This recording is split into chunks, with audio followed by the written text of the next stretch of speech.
The six-day state funeral of America's 39th President, Jimmy Carter, has begun in his native Georgia. He died last week at the age of 100. Former and current Secret Service agents assigned to the Carter Protective Division transported the former president's remains to the hearse. Crowds lined the streets to pay their respects as the motorcade passed through Mr. Carter's hometown of Plains and onto his childhood home.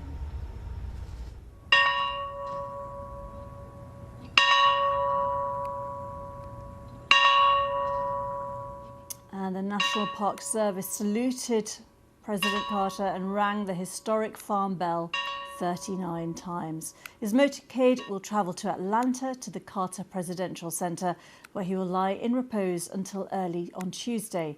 The body will then be flown to Washington, D.C., where he will lie in state at the Capitol Rotunda. His national funeral will be held at the National Cathedral on January the 9th. Well, I'm joined by my colleague Carl Nasman, who's at the Carter Center in the city of Atlanta and following today's proceedings for us. Carl, it's been quite a ceremony already, but days to come as the US honours Jimmy Carter, who, of course, reached the incredible age of 100.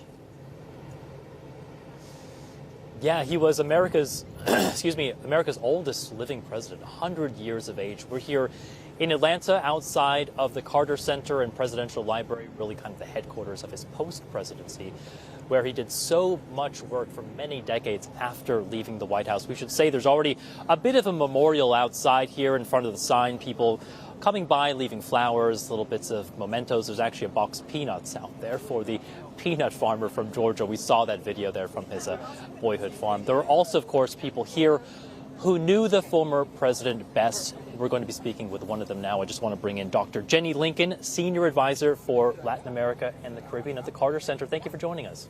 Thank you for having me. It's a somber day, obviously, today, as we see this motorcade, the country getting a chance to pay its respects, say goodbye to the former president. What are your thoughts today? My thoughts are that for President Carter, this is a celebration of his life, a recognition of a life well-lived, long-lived, and in total service to humanity. You worked with the former president, obviously, here at the Carter Center. You were saying you joined in, what, 1988, so just a couple of years, really, after this building was built. What was it like working with a former president who had just as much energy as he did when he was in the White House, didn't he? It was very inspiring. And what you think of Jimmy Carter is that he is exactly what he is. Totally transparent, honest, with high integrity, dedicated to serve others. He felt that he was put on this earth to serve others, and he led his life that way, and he inspired that in the staff. And, you know, he's a boy from Georgia, son of a peanut farmer. He came into the White House, obviously, and pretty much immediately he had plenty to deal with internationally. There were some things he worked with in Latin America. One of the first kind of big international treaties, at least, was in Panama. This situation with the Panama Canal, arranging which was not a popular political move at the time, to give the canal back to Panama. Just walk us through, how he related to Panama and the region of Latin America. Well, Panama is an example of what he thought was right. And even if it's not popular, it's better to do the thing that was right. And at the time, it was a choice, and a very important one for the hemisphere, for which, in the hemisphere, he is widely respected for that. And the Panama Canal, it took a quarter of a decade to turn over the Panama Canal to Panama, and it is now thriving and a major economic waterway for commerce across the world. So what Jimmy Carter brought to the hemisphere was a representation of his dedication to serve others and to do the right thing. In terms of your work, the Carter Center's work in Latin America, really promoting democracy and also monitoring elections, isn't that right? Yes, I think his legacy from the presidency is very much to human rights, because he came into the presidency at a time when there were military dictatorships in Latin America, and he pressed governments, even the military dictatorships, to champion human rights. And then democracy. It was a wave. He came in at a time that there was a wave of the military going back into the barracks and elections being held. So when he left the Carter Center, one of the first things he did was engage in election observation and supporting the democratic processes and the people's right to choose their own leaders. And I know, obviously, you've served, and just briefly, if you don't mind, about 20 seconds left, but you were recently in Venezuela monitoring that election. Yes. And there, the Carter Center, again, proved that what was true about another election in the hemisphere. Really impressive work by the Carter Center and, of course, the former president himself. Dr. Jenny Lynch, Senior Advisor for Latin America and the Caribbean. Thank you for stopping by to talk with us about your work and, of course, your relationship with the former president as well. And as we continue to follow the day's developments, that state funeral just beginning here in his home state of Georgia, that procession will be coming back here to Atlanta in about a couple hours' time or so. We have been speaking with some of his relatives as well, actually. Jason Carter, the grandson of Jimmy Carter, speaking recently to the BBC. Here's a bit of what he had to say. You know, for me, the memories and the remarkable thing really is that he wasn't any different in private than he was in public. And I think for us, that meant we would sit around the dinner table at Christmas time and we would talk about rare African diseases. We would, but we also just went fishing and went to baseball games and did the things that you do with your grandfather. From early on, he gave you advice, didn't you? And you took it.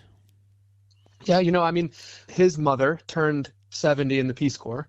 And when he got out of the White House in his 50s, I think she was standing behind him saying, I turned 70 in the Peace Corps. What are you going to do? And so I think that was motivating to him. And when I was a young, 21-year-old whippersnapper and said, what do you think I should do? He said, you should go to Africa and live in a village in the Peace Corps. And I did it, and it was life-changing for me. Was it his personal choice to tour all these important places posthumously? He will be in the places that defined him in many ways. Plains, Georgia is where it begins. We'll come to Atlanta, to the Carter Center, and then to the U.S. Capitol and to Lyons State as the former president. And so I think those things are appropriate. And again, it may not be what you normally would have for your grandfather, but I think for him and his relationship with the American people, at least, he felt good about it. It's the grandson of Jimmy Carter there. And Carl, it's been fascinating to read so much of the political history of Jimmy Carter's presidency and how his legacy has been judged since, of course, he left office, a one-term president. And this funeral, this week-long memorial, comes at a time of huge political change in the US as President Trump is about to be inaugurated. It's a really fascinating contrast, isn't it, to see this outgoing president, but also as the US looks ahead to what is coming politically down the track, what has changed, and what are the challenges that America still faces. Yeah, it's quite the time right here in the U.S. Obviously, the inauguration of the next president, Donald Trump, that'll be on January 20th, only a few days away. Joe Biden, one of his final acts, will be delivering the eulogy at that memorial service in Washington, D.C. in just a few days' time. We saw some interactions, I guess, if you want to call them, between Jimmy Carter when he was still alive and President Trump. They didn't seem to really get along. They both had some quips for each other, I guess you could put it that way, but we did see a very gracious note on social media from Donald Trump when Jimmy Carter passed away, acknowledging his life and what he did, especially in this post-presidency. It is really interesting as well to look at the legacy of President Carter while he was in office, leaving the White House at the time in 1981 as one of the least popular presidents almost of all time when it comes to his approval ratings. That legacy and what he was able to accomplish while he was president has been now slowly reevaluated over the years, looking at what he did, his accomplishments, his environmental record, what he did on the international stage, obviously the Camp David Accords, which is now one of the most durable and longest lasting treaties that in the world, really, between Egypt and Israel. That peace is still lasting between those countries today. That was a significant moment, of course, and one that he's probably most known for when it comes to his presidency. But that post-presidency, really what many people know him for now, that presidency a long time away. You talk to people here and it's been decades since he was in the White House. But a lot of those memories coming back, a lot of those discussions, and we'll continue to talk about it, of course, as that memorial continues here in Georgia. Thank you, Carl. We'll be back with you soon. So for now, thanks to you and the team there.